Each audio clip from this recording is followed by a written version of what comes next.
Block Trinamool Congress की ओर से बुधवार को परबेलिया कोलेरी फुटबॉल मैदान से दिवंगत नेता शशि भूषण प्रसाद यादव की 13वीं पुण्यतिथि पर विशाल जुलूस निकाली गई। यह जुलूस परबेलिया फुटबॉल मैदान से शुरू होकर परबेलिया 8 नंबर मोड़ सुभाष सेतु किनारे तक पहुंची और वापस अमडंगा मोड़ पहुंचकर सभा में तब्दील हो गई। जुलूस में सुरक्षा के लिहाजन पुलिस उपस्थित रही।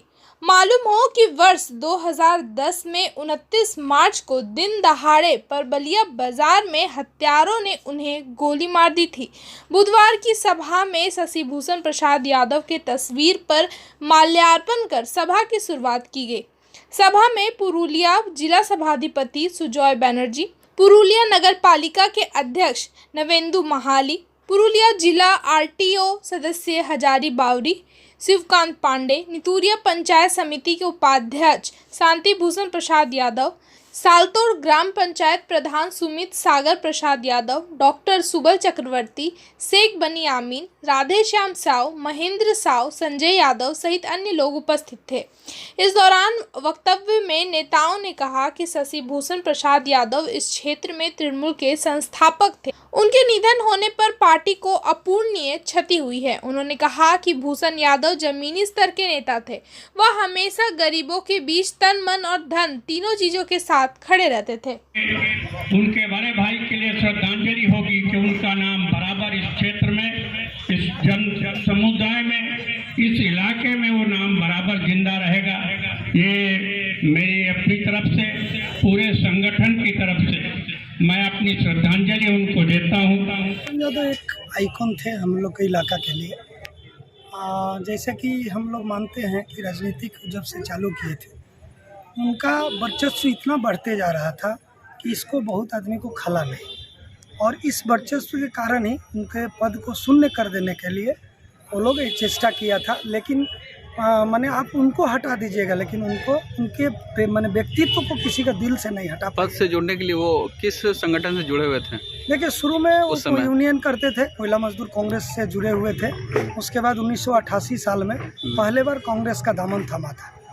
पहले वो राजनीतिक में नहीं थे, सिर्फ यूनियन ही करते थे। 1988 में जब उन्होंने कांग्रेस का दामन थाम कर जब पार्टी करना चालू किया, तो पहला बार में हम लोग को पंचायती वोट में अच्छा खासा लाभ मिला।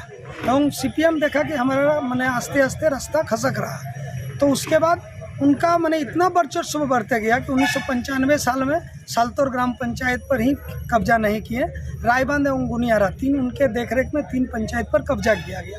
उसके बाद 1998 में जब तृणमूल का पहला बार गठन हुआ, तो दीदी के संग भैया चले गए और दीदी का ही दल करने लगे।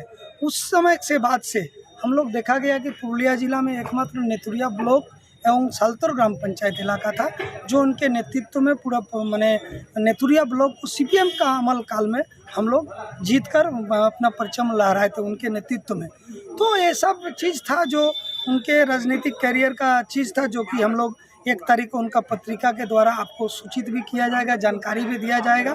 जो एक बीएन गिरी बम्बई में रहते हैं, वो लिखे हैं पत्रिका को 1 तारीख को उनके जन्मदिन के। क्या उस पत्रिका में उनकी जिंदगी के पूरे अध्याय रहेगी? लगभग माने जितना पॉइंट हम लोग के जानकारी में है या उनके कुछ खुलासा भी होंगे क्या उसमें? देखिए, पत्रिका छपने के बाद आपको सब मालूम चलेगा। उनका पूरा जीवनी दिया गया है, वो शुरुआत कब से किए थे, कहाँ तक जाकर उनका करियर गया था, कब पार्टी किए थे, कब यूनियन किए थे, प्रत्येक चीज़ उस पत्रिका में लिखा गया है। और पत्रिका का नाम भी है सबके चहेते भूषण दा। बंगाल में चूँकि रहते हैं तो यहाँ पर मैंने भैया को दादा बोला जाता है, तो भूषण दा के नाम से ही सबके चहेते भूषण दा। ये पत्रिका का विमोचन 1 अप्रैल को किया जाएगा, हमारे भैया का जन्मदिन के दिन। तो उस दिन आपको उस पत्रिका के माध्यम से सब सूचित किया गया। आपका परिचय? मैं उनका छोटा भाई शांति भूषण।